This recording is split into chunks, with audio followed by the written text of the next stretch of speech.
poutre tombe sur un homme à Avignon, mais il ne meurt pas. Pourquoi?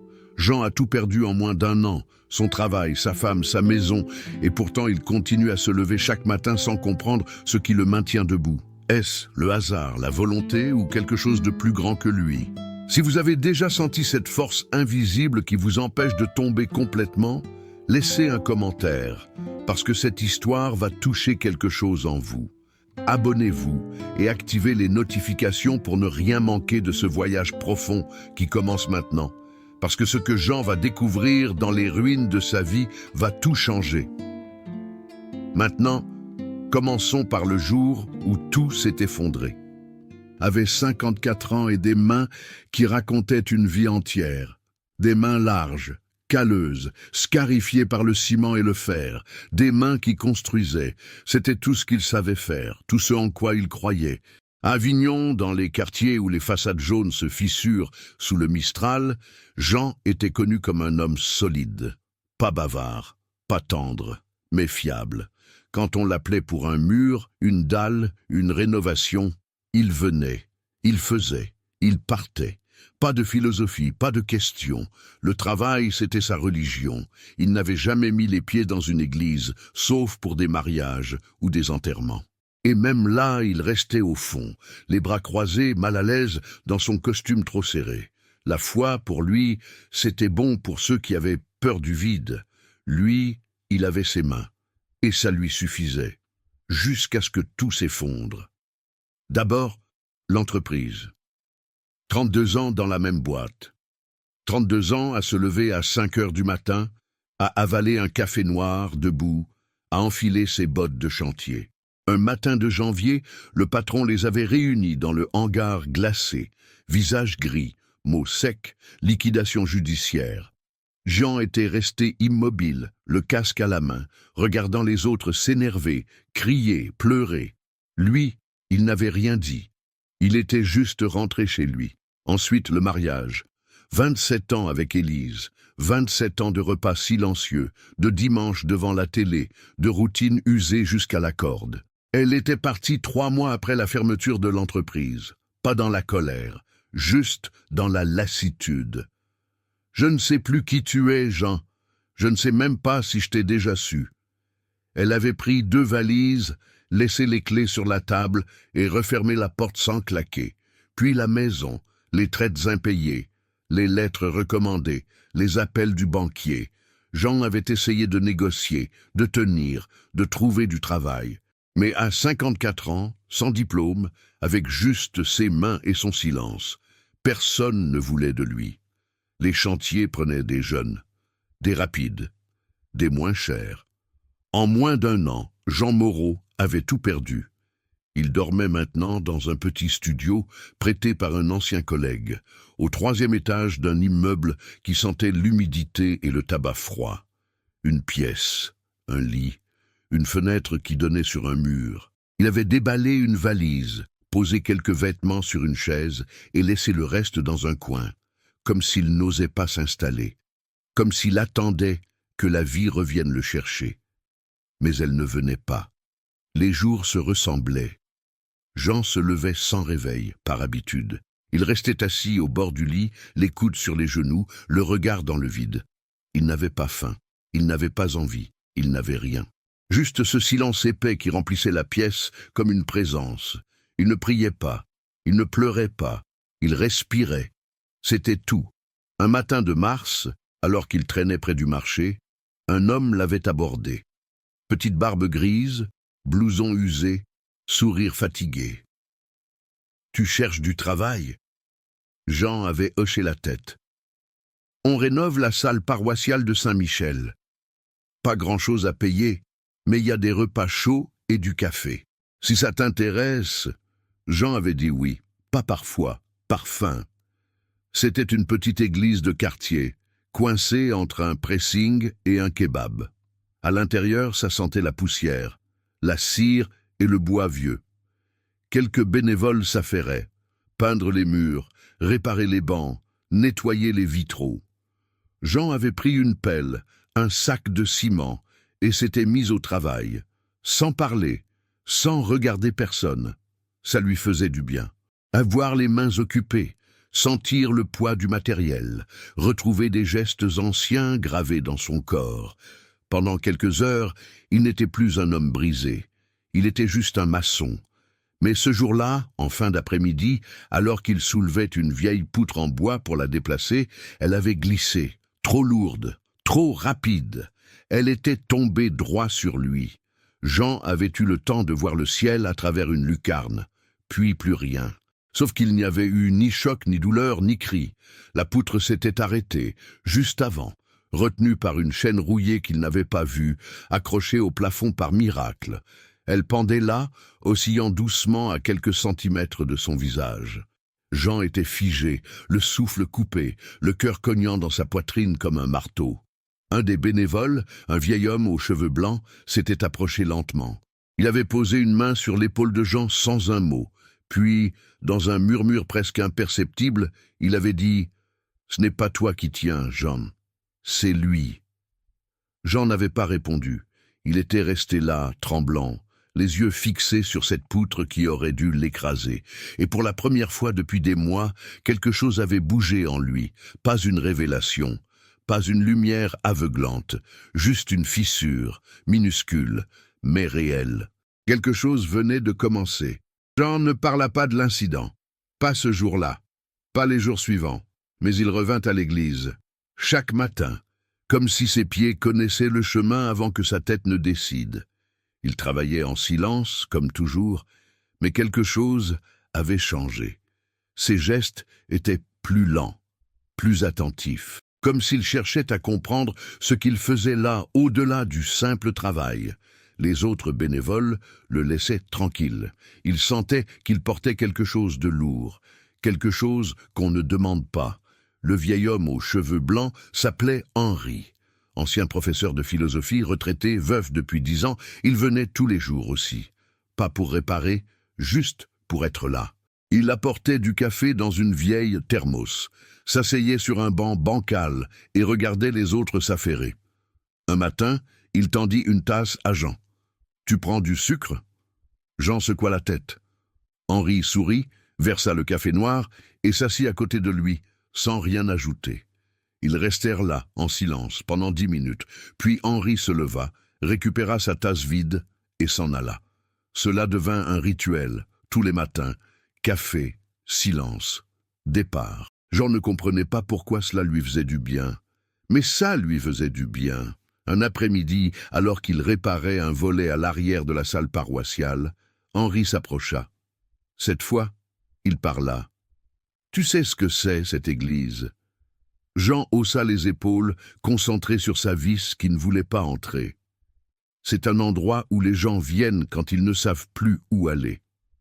Pas parce qu'ils ont trouvé Dieu, mais parce qu'ils espèrent qu'ils les trouvent. Jean arrêta son geste. Il regarda Henri, les sourcils froncés. « Je ne crois pas en Dieu. » Henri hocha la tête, sans surprise. « Lui, il croit en toi. C'est déjà un bon début. » Jean sentit quelque chose se serrer dans sa poitrine, une colère sourde, ou peut-être une peur. Il ne savait pas. Si Dieu existe, pourquoi il m'a laissé tout perdre? Henri le regarda longtemps. Puis il murmura presque pour lui-même, « Peut-être qu'il ne t'a pas laissé tout perdre, peut-être qu'il t'a empêché de perdre l'essentiel. » Jean ne répondit pas. Il reprit son tournevis, enfonça la vis avec violence et quitta l'église plus tôt ce jour-là. Mais la phrase resta. Elle tournait en boucle dans sa tête le soir, seul dans son studio, les yeux fixés au plafond. L'essentiel. Qu'est-ce qui lui restait au juste? Rien. Pas de maison, pas de femme, pas de travail stable. Juste ce corps fatigué, ce silence insupportable et ces journées vides. Alors pourquoi il tenait encore debout? Les semaines passèrent, Jean continuait à venir, mais il commençait à observer les autres, ceux qui venaient à l'église, pas les pratiquants, les autres, ceux qui ressemblaient à des fantômes. Une femme d'une 40aine d'années, toujours en noir, qui s'asseyait au fond et ne bougeait plus. Un jeune homme maigre, capuche sur la tête, qui entrait juste pour s'abriter du froid. Une vieille dame avec un caddie rempli de sacs en plastique qui murmurait des choses à voix basse. Un jour, Jean croisa le regard de la femme en noir. Elle avait les yeux rouges, gonflés. Elle détourna le regard immédiatement comme prise en faute. Jean sentit quelque chose d'étrange, de la reconnaissance, pas de la pitié. Juste le sentiment qu'elle aussi portait un poids, qu'elle aussi ne savait plus comment avancer, et pourtant, elle était là, comme lui. Un soir, alors qu'il rangeait ses outils, Henri le rejoignit. Elle s'appelle Claire. Elle a perdu son fils il y a 6 mois. Accident de moto. Jean serra les mâchoires. Il ne savait pas quoi dire. Il ne savait jamais quoi dire. Henri continua, doucement. Elle vient tous les jours. Elle ne prie pas. Elle reste juste assise. Mais elle vient. Tu sais pourquoi? Jean secoua la tête. Parce qu'ici, elle n'a pas besoin de faire semblant. Personne ne lui demande comment elle va. Personne n'attend qu'elle soit forte. Elle peut juste être. Jean sentit sa gorge se nouer. Il pensa à Élise, au silence qu'ils avaient accumulé pendant des années, à toutes les fois où il aurait pu dire quelque chose, n'importe quoi, et où il n'avait rien dit, parce qu'il ne savait pas comment, parce qu'il avait peur de ce qu'il pourrait découvrir en lui. Henri posa une main sur son épaule. « Tu n'es pas venu ici par hasard, Jean. Ni cette poutre qui ne t'a pas écrasé, ni cette femme qui pleure au fond de l'église, ni moi. On est tous là parce qu'on a besoin de comprendre quelque chose, et parfois Dieu parle pas avec des miracles, il parle avec des coïncidences qui n'en sont pas. » Jean voulut répondre, mais aucun mot ne sortit. Henri sourit tristement. « Tu n'es pas obligé de croire, Jean, mais peut-être que tu peux juste écouter. » Cette nuit-là, Jean ne dormit pas. Il resta assis au bord de son lit, les mains jointes entre ses genoux, le regard perdu dans l'obscurité. Et pour la première fois depuis des mois, il murmura quelque chose. Pas une prière, juste un mot, un seul. Pourquoi? Personne ne répondit. Mais dans le silence de cette nuit-là, Jean sentit quelque chose d'étrange, quelque chose qu'il n'avait plus ressenti depuis longtemps, quelque chose qui ressemblait à de l'espoir. Aux gens commençaient à reconnaître les visages, les habitués, ceux qui venaient chercher quelque chose d'invisible. Claire était toujours là, au même endroit, immobile comme une statue de douleur. Le jeune à la capuche avait commencé à saluer d'un signe de tête. La vieille dame au caddie lui souriait parfois, un sourire édenté et doux.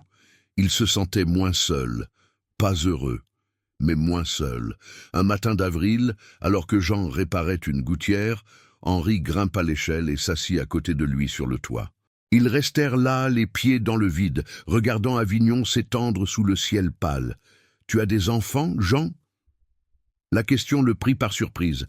Il serra son outil dans sa main. « Non, Élise ne pouvait pas. On a essayé pendant des années, puis on a arrêté d'en parler. » Henri hocha la tête lentement. « Et toi, tu voulais des enfants ?» Jean ne répondit pas tout de suite. Il regarda ses mains abîmées, ses mains qui construisaient des maisons pour les autres, mais qui n'avaient jamais tenu un bébé. « Je ne sais pas. Peut-être. Mais quand ça devient impossible, tu arrêtes de vouloir. C'est plus facile. » Plus facile ou plus douloureux?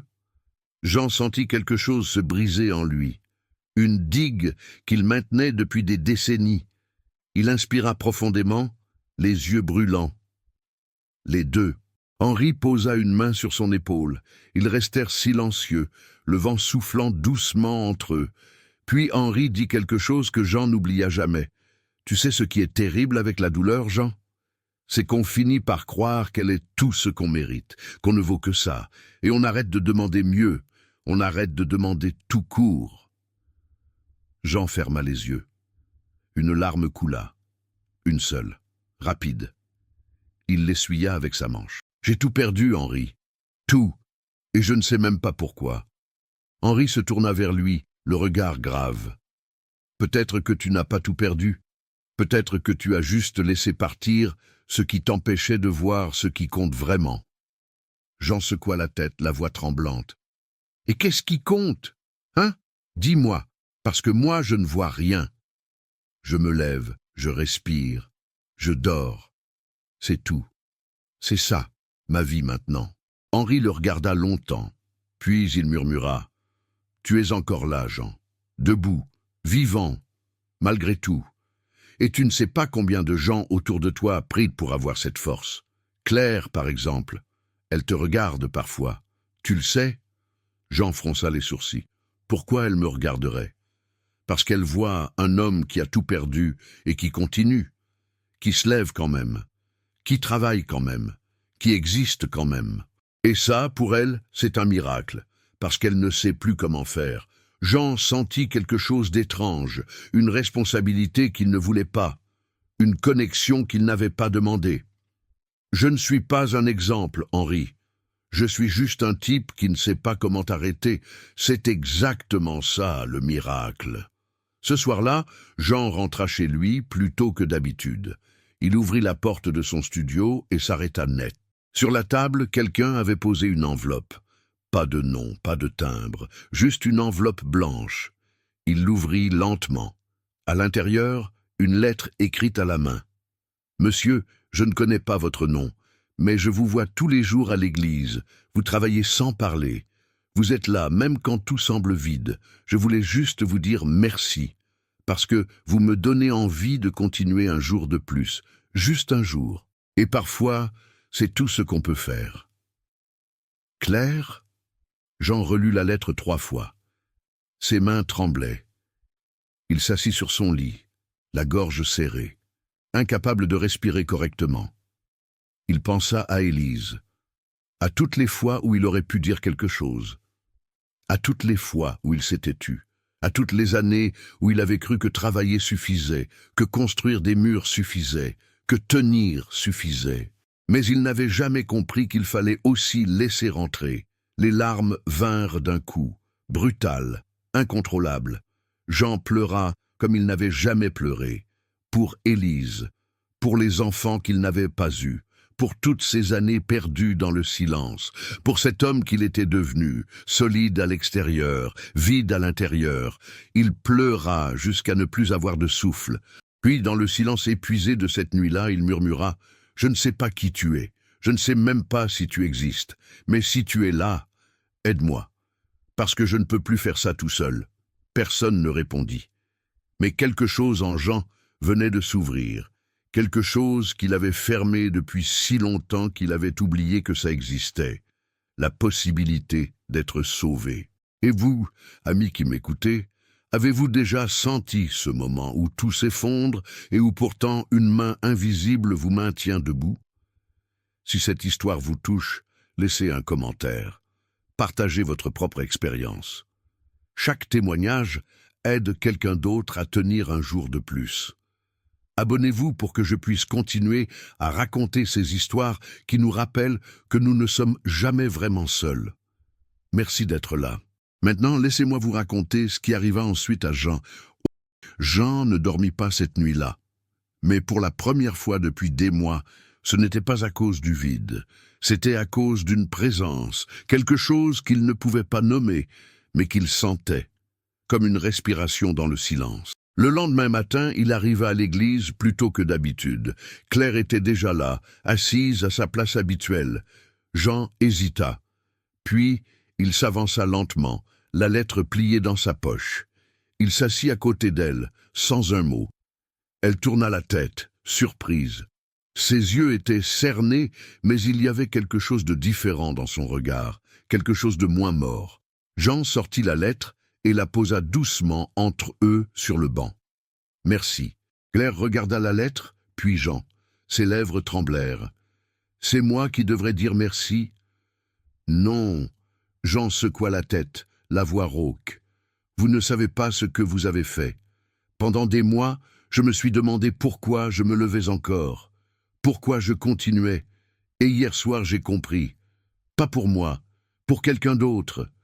Pour vous. » Les yeux de Claire se remplirent de larmes. Elle baissa la tête. « Mon fils s'appelait Lucas. Il avait 19 ans. Il voulait devenir architecte. Il dessinait des maisons partout, sur des cahiers, des serviettes, même sur sa main. Sa voix se brisa. Le soir de l'accident, il revenait de chez un ami. Il pleuvait. Une voiture a grillé un feu rouge, juste comme ça. En une seconde, tout s'est arrêté. Jean sentit sa gorge se serrer. Il ne savait pas quoi dire. Il posa juste sa main sur le banc, près de la sienne. pas un contact, juste une proximité. Claire continua, les mots sortant comme une confession. Après, je ne sentais plus rien, ni douleur, ni joie, ni colère, juste du vide. Je me levais, j'allais travailler, je rentrais, comme un robot, et je me demandais pourquoi Dieu me laissait encore respirer si c'était juste pour souffrir. Et maintenant? Claire leva les yeux vers lui. Maintenant, je ne sais toujours pas, mais je vous ai vu, tous les jours, travailler, tenir, sans sourire, sans parler, mais tenir quand même. Et je me suis dit que si vous pouviez continuer, peut-être que moi aussi. Juste un jour de plus. Jean sentit quelque chose d'immense se déposer sur ses épaules. Une responsabilité douce. Une connexion qu'il n'avait jamais eue. Je ne suis pas un héros, Claire. Je suis juste un homme qui ne sait pas comment abandonner. C'est exactement ça. Elle prit sa main. Une main froide, fragile, mais vivante. Mon fils dessinait des maisons, et vous les construisez. Peut-être que c'est ça, le message. Que même dans les ruines, on peut encore bâtir quelque chose. Jean hocha la tête lentement. Pour la première fois depuis des mois, il sourit. Un sourire petit, presque invisible, mais réel. Henri apparut à l'autre bout de l'église. Il les vit assis ensemble et s'arrêta. Puis il sourit aussi et continua son chemin sans déranger. Les semaines qui suivirent furent différentes. Jean et Claire commencèrent à parler. Pas beaucoup, mais assez. Elle lui raconta Lucas, ses rêves, ses dessins, ses rires. Jean lui parla d'Élise, du silence qu'il avait laissé s'installer, des enfants qu'il n'avait jamais eus. Ils pleurèrent ensemble. Ils rirent aussi, parfois, de petits rires tristes, mais vivants. Un jour, Claire apporta un cahier, les dessins de Lucas, des maisons, des immeubles, des églises. Des lignes précises, des perspectives parfaites, des détails magnifiques. Jean les regarda longuement, les mains tremblantes. Il avait du talent. Oui. Claire ferma le cahier doucement. J'ai décidé quelque chose, Jean. Je vais créer un groupe. Pour les parents qui ont perdu un enfant. Parce qu'on ne nous apprend pas à vivre avec ça.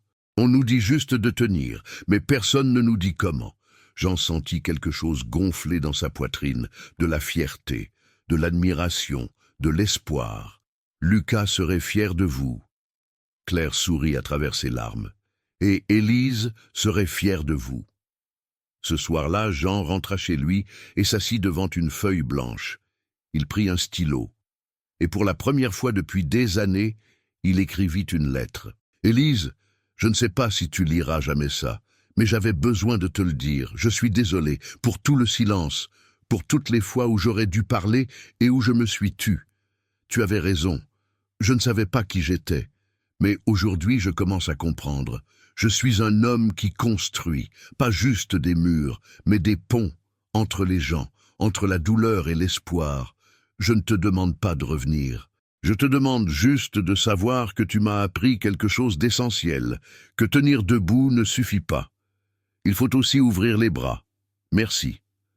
Jean. Il plia la lettre, la glissa dans une enveloppe et la posa sur la table. Il ne savait pas s'il l'enverrait, mais l'écrire avait suffi. Cette nuit-là, Jean dormit profondément. Et dans son sommeil, il rêva d'une maison. Une maison avec des fenêtres grandes ouvertes, où la lumière entrait de partout. Une maison qui ressemblait à un nouveau départ. 6 mois plus tard, Jean Moreau n'était pas devenu un autre homme. Il n'avait pas retrouvé sa maison. Élise n'était pas revenue. Il vivait toujours dans ce petit studio qui sentait l'humidité et le tabac froid. Mais quelque chose avait changé. Il travaillait maintenant à temps plein pour une entreprise de rénovation de logements sociaux. Rien de glorieux. Des immeubles délabrés, des familles en difficulté, des murs qui s'effritaient. Mais c'était du travail honnête, et chaque soir, en posant ses outils, Jean ressentait quelque chose qu'il avait oublié, la dignité. Il continuait à venir à l'église, pas tous les jours, mais régulièrement, pas pour prier. Il ne savait toujours pas vraiment prier, mais pour être là, pour aider, pour voir Henri, Claire et les autres. Le groupe de soutien de Claire avait commencé dans la salle paroissiale. 5 personnes au début, puis 10, puis 20. Des parents brisés qui venaient chercher ce que personne d'autre ne pouvait leur donner, la permission d'exister avec leur douleur, sans avoir à faire semblant, sans avoir à être fort. Jean assistait parfois aux réunions, assis au fond, silencieux. Il n'était pas parent, il n'avait pas perdu d'enfant, mais il comprenait la perte, il comprenait le vide. Et parfois, juste sa présence suffisait. Un soir d'octobre, Claire l'intercepta à la sortie. « Jean, j'ai quelque chose à te montrer. » Elle sortit un papier plié de son sac. Un dessin, une maison, simple, belle, avec des grandes fenêtres et un petit jardin devant.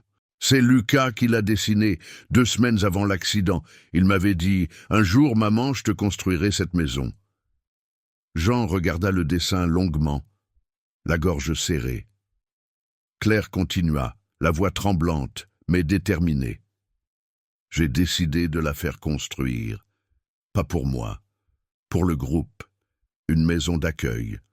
Pour les parents en deuil qui ont besoin d'un endroit où respirer, où pleurer, où exister sans être jugé. » Jean leva les yeux vers elle, surpris. « C'est un beau projet, Claire. Je veux que tu la construises. » Le silence tomba entre eux. Jean secoua la tête doucement. « Je ne suis qu'un maçon, Claire. Ce genre de projet, ça nécessite... toi. » Elle posa une main sur son bras. « Ça nécessite quelqu'un qui comprend ce que c'est de tomber et de se relever quand même. Quelqu'un qui sait construire pas juste avec des briques, mais avec son cœur. » Jean sentit quelque chose d'immense se déplacer en lui. Une émotion qu'il ne pouvait pas nommer. Il regarda le dessin de Lucas. Ces lignes tracées par un jeune homme qui ne savait pas qu'il ne verrait jamais ses rêves se réaliser. D'accord. Le mot sortit tout seul, simple, définitif. Claire sourit à travers ses larmes et le serra dans ses bras. Jean resta immobile un instant, puis il referma doucement ses bras autour d'elle. 2 personnes brisées qui se tenaient debout ensemble. Henri, qui avait tout observé de loin, s'approcha lentement. « Tu vois, Jean, ce n'est pas toi qui tiens. » Jean se tourna vers lui, les yeux brillants. « Je sais, c'est lui. » Henri sourit, les mains dans les poches. « Non, c'est vous tous. C'est Claire qui te donne un projet. C'est toi qui lui donne de l'espoir. C'est Lucas qui vous inspire. C'est moi qui vous accompagne. Dieu ne construit pas tout seul, Jean. Il construit à travers nous, quand on accepte de s'ouvrir, de se laisser toucher, de se laisser aimer. » Jean hocha la tête lentement. Il pensa à Élise, à tous ces silences, à toutes ces portes fermées. Il avait passé sa vie à construire des murs, mais il n'avait jamais appris à construire des ponts. Maintenant, il savait. Ce soir-là, en rentrant chez lui, Jean s'arrêta devant une boîte aux lettres jaunes. Il sortit l'enveloppe qu'il gardait dans sa poche depuis des semaines, la lettre pour Élise. Il la regarda longuement, puis il la glissa dans la fente. Il ne savait pas ce qui se passerait, si elle la lirait, si elle répondrait, si quelque chose changerait. Mais ce n'était plus ça qui comptait. Ce qui comptait, c'était qu'il avait osé ouvrir, qu'il avait osé dire, qu'il avait osé espérer. Jean leva les yeux vers le ciel d'Avignon, ce ciel d'automne traversé de nuages rapides et de lumière dorée. Il inspira profondément, et pour la première fois depuis des années, il se sentit vivant, pas heureux, pas guéri, pas complet, mais vivant, et c'était suffisant. Parce que quand tout s'effondre, ce qui compte vraiment n'est pas ce qu'on a perdu, c'est ce qu'on a gardé, sa dignité, son humanité, sa capacité à aimer encore, à construire encore, à croire encore, même dans les ruines, surtout dans les ruines, parce que c'est là, au milieu des décombres, que la vraie foi commence. Pas la foi en Dieu, pas la foi en soi-même, mais la foi en la vie. La foi qu'un jour de plus vaut toujours la peine, que chaque geste compte, que chaque présence importe, que nous ne sommes jamais vraiment seuls, même quand tout s'effondre. Jean Moreau rentra chez lui ce soir-là, alluma la lumière de son petit studio et commença à dessiner sur une feuille blanche. Un plan, une maison, avec de grandes fenêtres, La maison de Lucas, la maison de Claire, la maison de tous ceux qui cherchent un endroit où poser leur douleur. Et au milieu du dessin, sans même s'en rendre compte, il traça une porte grande ouverte. Parce qu'il avait enfin compris.